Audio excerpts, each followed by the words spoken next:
কাজের মহিলা মরিয়ম রান্নাঘরে কাজ করছে। এমন সময় এবাড়ির বউ মাহি এসে কাজের মহিলা মরিয়মকে বলল, আজকে খাবার যেন খেতে অনেক টেস্টি হয়, আজ আমার বন্ধু আসবে। তারপর কাজের মহিলা মরিয়ম বলল, আপনার স্বামী কই থাকে? ওনাকে তো আমি এই বাড়িতে কাজে আসার পর কোনোদিনও দেখতে পাইনি। মাহি বলল, আমার স্বামী এই বাড়িতে কম আসে, আমাদের আরেকটা বাসা আছে, আমার স্বামী ওই বাড়িতে বেশি সময় দেয়। তাহলে কি আপনার স্বামীর আরেকটা বউ আছে? এখনকার ছেলে মানুষগুলো একটা বউ দিয়ে হয় না, 3-4টা করে বউ রাখে। মাহি বলল, আমার স্বামীর আমি ছাড়া আর কোনো বউ নেই, আমি আমার স্বামীর একমাত্র ভালোবাসা। তারপর কাজের মহিলা বলল, আপনার এখানে এত পুরুষ মানুষ আসে, আপনার স্বামী কিছু বলে না? মাহি বলল, আমার স্বামী যেহেতু এখানে আসে না, তাহলে আমার স্বামী জানবে কি করে? মরিয়ম বলল, যদি জেনে যায় তাহলে কি করবেন? মাহি বলল, আমার স্বামী একদম বোকা, আমার স্বামীকে আমি যা বলি আমার স্বামী তাই করে, আমার স্বামীকে একটা কিছু বলে কাটিয়ে যাব। মরিয়ম বলল, আপনার মাথায় অনেক বুদ্ধি আছে, আমিও বয়সকালে একটা প্রেম করেছিলাম, একদিন আমি আমার স্বামীর কাছে ধরা পড়ে গেলাম, তারপর আমি মিথ্যে কথা বলে কাটিয়ে দিয়েছিলাম। এমন সময় দরজার কলিং বেল বেজে উঠল। মাহি বলল, মনে হয় আমার বন্ধু চলে এসেছে, আজকের খাবারটা যেন ভালো হয়। এ কথা বলে মাহি রান্নাঘর থেকে বেরিয়ে আসলো। মরিয়ম বলল, যাই একটু পেছন পেছন গিয়ে দেখে আসি ওনার বন্ধু কেমন দেখতে। এই বলে মরিয়ম বেগম সেখান থেকে চলে আসলো। মাহি দরজার সামনে এসে দরজা খুলে দিল। দরজা খুলে দিতেই ঘরের ভেতরে চলে আসলো একটি যুবক। ছেলেটি এসে মাহিকে জড়িয়ে ধরলো। তারপর মাহি ছেলেটিকে বলল, আমি তোমার জন্য অনেক সময় ধরে অপেক্ষা করছিলাম। ছেলেটির নাম ছিল সাইফুল। ছেলেটি বলল, আমিও অনেক সময় ধরে তোমার জন্য অপেক্ষা করছিলাম, কখন আমি তোমার কাছে আসবো, কখন আমি তোমাকে একটু জড়িয়ে ধরবো। পর্দার আড়াল থেকে এই সবকিছু দেখছিল মরিয়ম। তারপর দেখা যাচ্ছে মরিয়ম একটা মোবাইল বের করে ভিডিও করছে। মাহি ছেলেটিকে বলল, চলো ঘরের ভেতরে চলো, আমি কিন্তু আজ সহজে তোমাকে ছাড়ছি না, যতক্ষণ পর্যন্ত আমি খুশি না হব তুমি কিন্তু আমাকে না করতে পারবে না। পর্দার আড়ালে দাঁড়িয়ে থাকা মরিয়ম বলছে, এবার তাহলে আমি বুঝতে পারছি, তাহলে এই বাড়ির বউ এইসব করে বেড়ায়, স্বামী কাছে না থাকায় বউ অবৈধ কাজ করে বেড়ায়। ঠিক আছে, এসে যখন পড়েছি দেখি শেষ পর্যন্ত কি হয়। মাহি বলল, তাহলে আর দেরি করো না, চলো ঘরের ভেতরে চলে যায়। তারপর মাহি আর ছেলেটি ঘরের ভেতরে চলে গেল। মরিয়ম আবারও রান্নাঘরের দিকে চলে গেল। অপরদিকে দেখা যাচ্ছে মোমেন সাহেব সোফার উপরে বসে আছে। তারপর তার বাড়ির কাজের লোক ফাহিমকে ডাক দিল, আমার জন্য এক কাপ চা নিয়ে আয়। তারপর মোমেন সাহেবের কাজের লোক ফাহিম এক কাপ চা নিয়ে আসলো। ফাহিম বলল, চাচা যান, আপনার জন্য কি আরো কিছু নিয়ে আসবো? আপনি তো সকাল থেকে না খেয়ে আছেন। মোমেন সাহেব বলল, তোর চাচি কি বাড়িতে আছে? ফাহিম বলল, চাচি নাকি 2 দিন পরেই চলে আসবে। তারপর মোমেন সাহেব বলল, আমার ছেলে কোথায় চলে যায় আমি বুঝতে পারি না, আমার বউ কোথায় যায় আমি সেই খবর জানি না।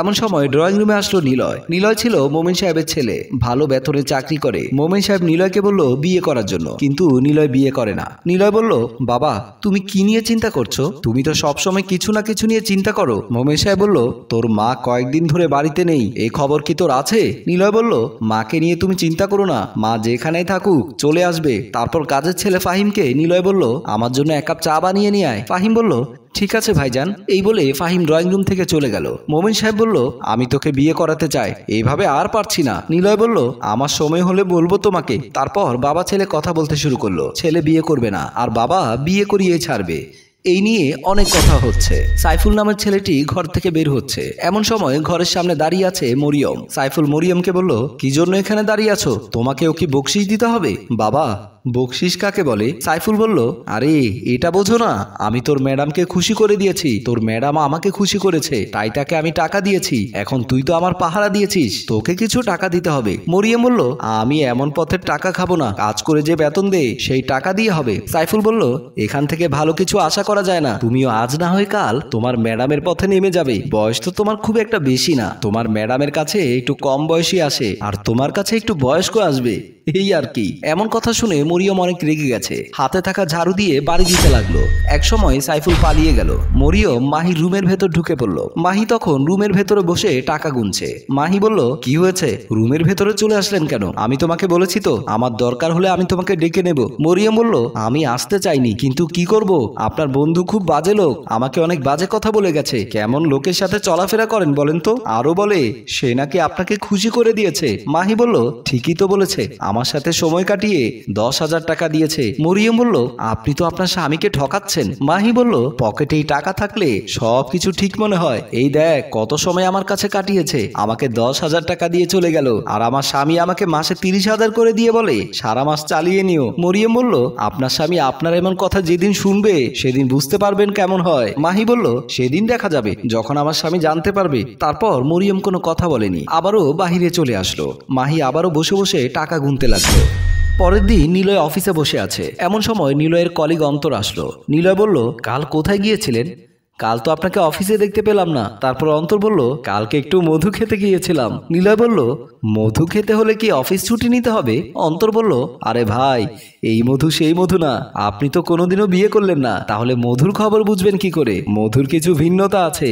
এই হচ্ছে দিল্লি কা লাড্ডু, খেলেও পস্তাবেন, না খেলেও পস্তাবেন। নিলয় বলল, আপনার মুখে এমন কথা শুনে আমারও মধু খেতে ইচ্ছে করছে, কিন্তু এই মধুটা কোথায় পাবো? অন্তর বলল, আরে ভাই, এই মধু হয়েছে মেয়ে মানুষ। এই জগতে সবচেয়ে বড় নেশা হচ্ছে মেয়ে মানুষ। এই নেশা একবার পড়ে গেলে কখনোই ভুলতে পারবেন না। তারপর নিলয় বলল, দেখি তো আপনার মধুর বাগান কেমন। তারপর অন্তর মোবাইল বের করে মাহির ছবি দেখালো। তারপর নিলয় বলল, মেয়েটি তো অনেক সুন্দর। এই মেয়েকে পেতে হলে আমাকে কি করতে হবে? অন্তর বলল, আপনি 2-1 ঘন্টা সময় কাটিয়ে 10,000 টাকা দিয়ে চলে আসবেন। নিলয় বলল, তাহলে আমি রাজি।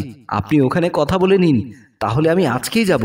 অন্তর বলল, তাহলে ঠিক আছে, অফিস ছুটি হওয়ার পর আমরা একসাথে যাব। তখন অন্তর ওখান থেকে বেরিয়ে এসেছিল। নিলয় বলল, যাক, অবশেষে মধুর খোঁজ পেয়ে গেলাম। তাহলে আর মধু খেতে দেরি কেন? ঘরের ভেতরে ড্রেসিং টেবিলের সামনে বসে হালকা ড্রেস পরে সাজগোজ করছে মাহি। এমন সময় কাজের মহিলা মরিয়ম আসলো। মরিয়ম জিজ্ঞেস করলো, ম্যাডাম, আজকে আবার কোথায় যাবেন? মাহি বলল, আজকে আমি যাব না। আজকে আমার বাড়িতে নতুন একজন কাস্টমার আসবে। অন্তর বলেছে অনেক টাকা দেবে। মরিয়ম বলল, ম্যাডাম, আমি আপনার বাড়িতে কাজ করব না। আপনার বাড়িতে যে পুরুষগুলো আসে সবগুলোর চরিত্র খারাপ, আমাকে পর্যন্ত বাজে অফার দেয়। এরা মা খালা কিছুই বোঝে না। মাহি বলল, যাদের পকেটে টাকা আছে এরা শুধু ফুর্তিটাকে বড় করে দেখে, বয়সকে না। মরিয়ম বলল, আমার এমন ফুর্তির দরকার নেই। আপনি একটা নতুন কাজের লোক দেখেন, আমি চলে যাব।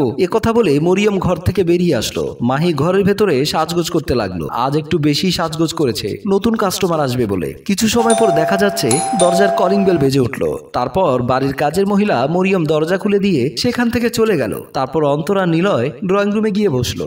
এদিকে মাহি সাজগোজ শেষ করে আয়নার সামনে থেকে বেরিয়ে আসলো। তারপর ড্রয়িং রুমে আসলো। এসেই সোফার উপরে নিলয়ের পাশে গিয়ে অন্তরকে বলল, কাকে নিয়ে এসেছো?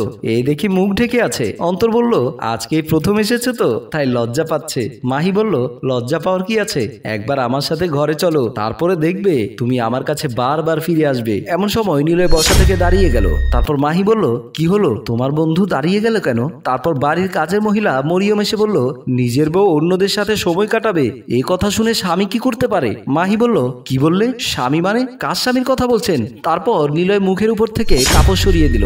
তারপর মাহি অবাক হয়ে গেল, স্বামীর কাছে ধরা পড়ে গেল। মাহির কিছুই বলার ছিল না। নিলয় বলল, আমি আগেই বুঝতে পেরেছি তুমি এই ধরনের মেয়ে, আমি এর জন্য তোমার কাছে থাকিনি। মরিয়ম বলল, আমাকে তুমি কি ভেবেছো, আমি কাজের লোক? না, আমি হচ্ছি নিলয়ের মা। তারপর মাহি মাপ চাইতে শুরু করলো, হ্যাঁ, আমাকে মাফ করে দিন, আমি আজকের পর থেকে এমন কোনো কাজ করব না। নিলয় বলল, অনেক কিছু করে ফেলেছো, আমি তোমাকে আর কোনো সুযোগ দিতে পারবো না। মরিয়ম বলল, আমি তোমাকে বলেছিলাম না, যেদিন তুমি ধরা পড়বে সেদিন আর তোমার পালানোর পথ থাকবে না। নিলয় বলল, মা চলো আমরা চলে যাই, এমন মেয়েকে নিয়ে আর যাই হোক সংসার করা যায় না। এ কথা বলে নিলয় আর নিলয়ের মা ঘর থেকে বেরিয়ে গেল। গল্পটি আপনাদের কেমন লেগেছে? যদি ভালো লাগে লাইক কমেন্ট শেয়ার করে পাশেই থাকুন। ধন্যবাদ।